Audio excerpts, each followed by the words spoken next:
पुनर्योगं च शंससि यच्छ्रेय एतयोरेकं तन्मे ब्रूहि सुनिश्चितम्। श्रीभगवानुवाच सन्न्यासः कर्मयोगश्च निःश्रेयसकरावुभौ तयोस्तु कर्मसन्न्यासात् कर्मयोगो विशिष्यते। ज्ञेयः स नित्यसन्न्यासी यो न द्वेष्टि न काङ्क्षति निर्द्वन्द्वो हि महाबाहो सुखं बन्धात् प्रमुच्यते। साङ्ख्ययोगौ पृथग्बालाः प्रवदन्ति न पण्डिताः एकमप्यास्थितः सम्यग् उभयोर्विन्दते फलम्। यत् साङ्ख्यैः प्राप्यते स्थानम् तद्योगैरपि गम्यते। एकं साङ्ख्यं च योगं च यः पश्यति स पश्यति। सन्न्यासस्तु महाबाहो दुःखमाप्तुमयो गतः योगयुक्तो मुनिर्ब्रह्म न चिरेणाधिगच्छति। योगयुक्तो विशुद्धात्मा विजितात्मा जितेन्द्रियः सर्वभूतात्मभूतात्मा कुर्वन्नपि न लिप्यते। नैव किञ्चित् करोमीति युक्तो मन्येत तत्त्ववित्। पश्यन् शृण्वन् स्पृशन् जिघ्रन् अश्नन् गच्छन् स्वपन् श्वसन् प्रलपन् विसृजन् गृह्णन् उन्मिषन् निमिषन्नपि इन्द्रियाणीन्द्रियार्थेषु वर्तन्त इति धारयन् ब्रह्मण्यादाय कर्माणि सङ्गं त्यक्त्वा करोति यः लिप्यतेन स पापेन पद्मपत्रमिवाम्भसा। कायेन मनसा बुद्ध्या केवलैरिन्द्रियैरपि योगिनः कर्म कुर्वन्ति सङ्गं त्यक्त्वात्मशुद्धये। युक्तः कर्मफलं त्यक्त्वा शान्तिमाप्नोति नैष्ठिकीम्।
हस्तिनि शुनि चैव श्वपाके च पंडिता समदर्शिनः इहैव ते जितः सर्गः येषां साम्ये स्थितं मनः निर्दोषं हि समं ब्रह्म तस्मात् ब्रह्मणि ते स्थिताः न प्रहृष्येत् प्रियं प्राप्य नोद्विजेत् प्राप्य चाप्रियम् स्थिरबुद्धिरसम्मूढः ब्रह्मविद् ब्रह्मणि स्थितः बाह्यस्पर्शे स्वसक्तात्मा विन्दत्यात्मनि यत् सुखम् स ब्रह्मयोगयुक्तात्मा सुखमक्षयमश्नुते ये हि संस्पर्शजा भोगाः दुःखयोनय एव ते आद्यन्तवन्तः कौन्तेय न तेषु रमते बुधः शक्नोति हैव यः सोढुम् प्राक्शरीरविमोक्षणात् कामक्रोधोद्भवं वेगम् स युक्तः स सुखी नरः योऽन्तः सुखोऽन्तरारामः ततान्तर्ज्योतिरेव यः स योगी ब्रह्मनिर्वाणम् ब्रह्मभूतोऽधिगच्छति लभन्ते ब्रह्मनिर्वाणम् ऋषयः क्षीणकल्मषाः छिन्नद्वैधायतात्मानः सर्वभूतहिते रताः कामक्रोधवियुक्तानां यतीनां यतचेतसाम् अभितो ब्रह्मनिर्वाणम् वर्तते विदितात्मनां स्पर्शात् कृत्वा बहिर्बाह्यां चक्षुश्चैवान्तरे भ्रुवोः प्राणापानौ समौ कृत्वा नासाभ्यन्तरचारिणौ यतेन्द्रियमनोबुद्धिः मुनिर्मोक्षपरायणाः विगतेच्छाभयक्रोधः यत्सखा मुक्त एव सः भोक्तारं यज्ञतपसां सर्वलोकमहेश्वरं सुहृदं सर्वभूतानां ज्ञात्वा मां शान्तिमृच्छति।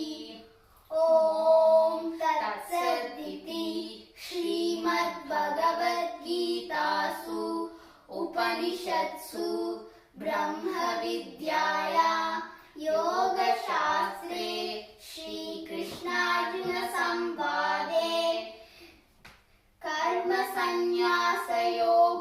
नाम पंचमोऽध्यायः। सकलं श्रीकृष्णार्पणमस्तु।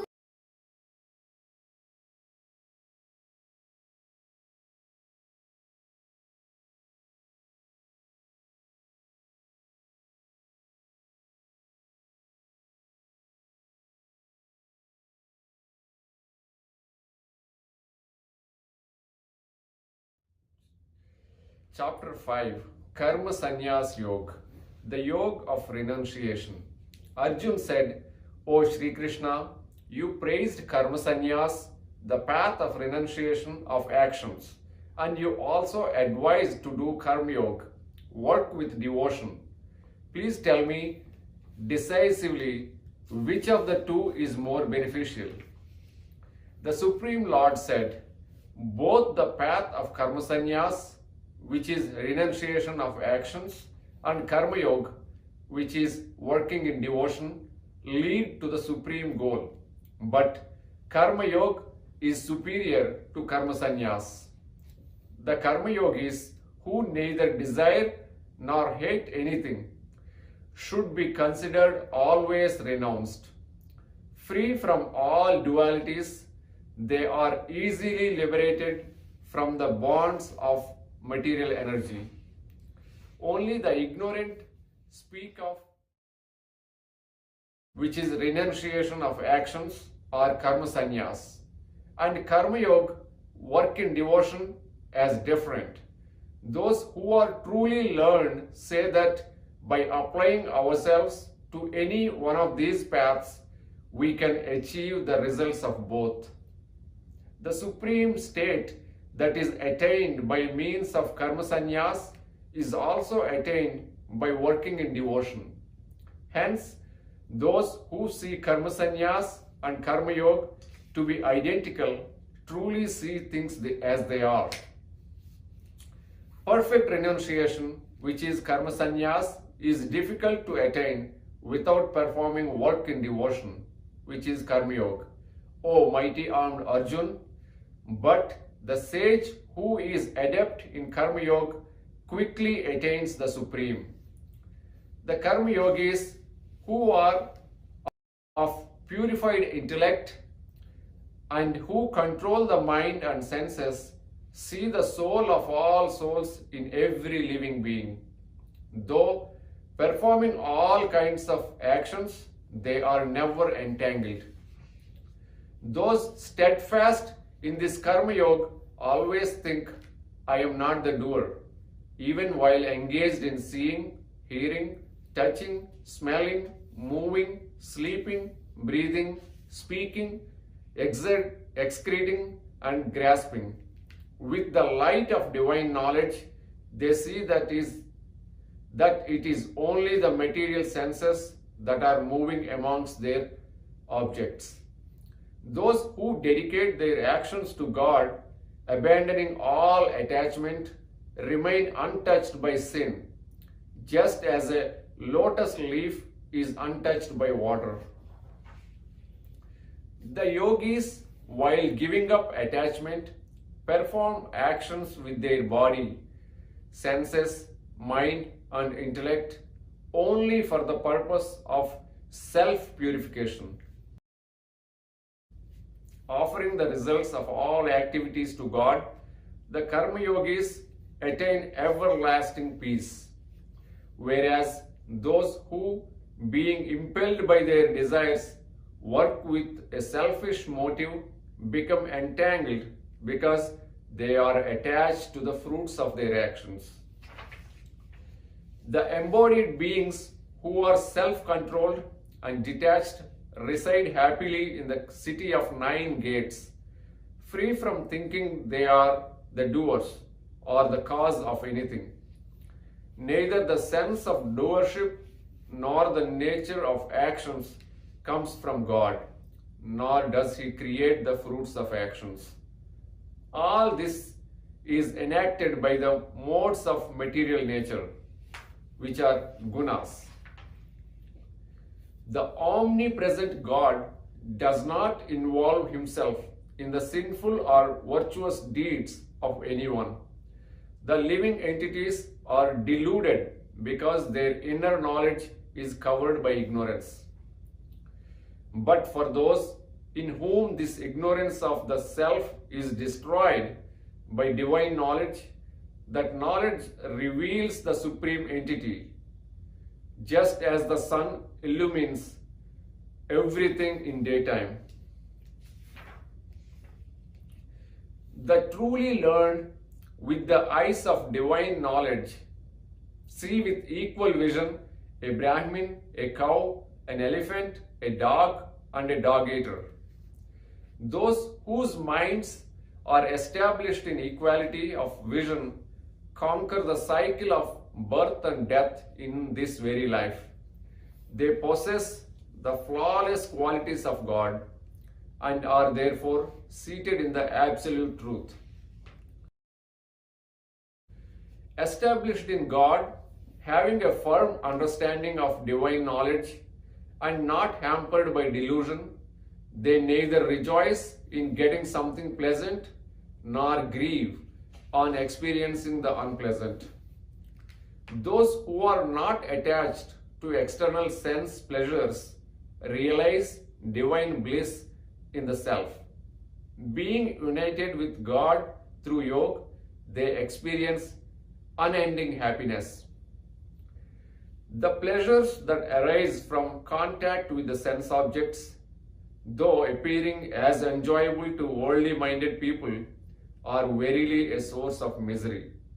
O son of Kunti, such pleasures have a beginning and an end, and so the wise do not delight in them.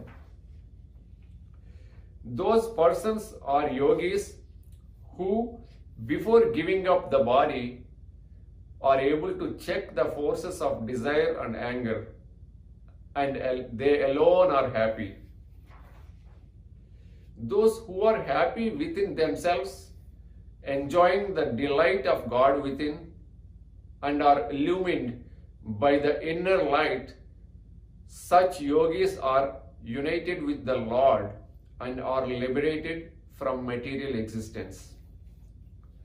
For those sannyasis who have broken out of anger and lust through constant effort, who have subdued their mind and are self-realized, liberation from material existence is both here and hereafter.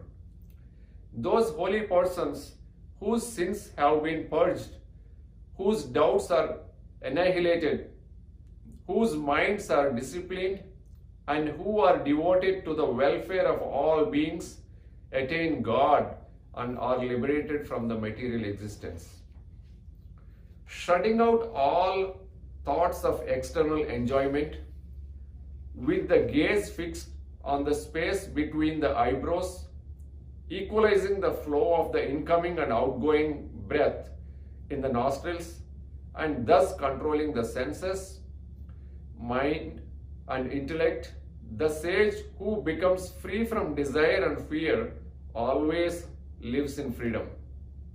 Having realized me as the enjoyer of all sacrifices and austerities, the Supreme Lord of all the worlds, and the selfless friend of all living beings, my devotee attains peace.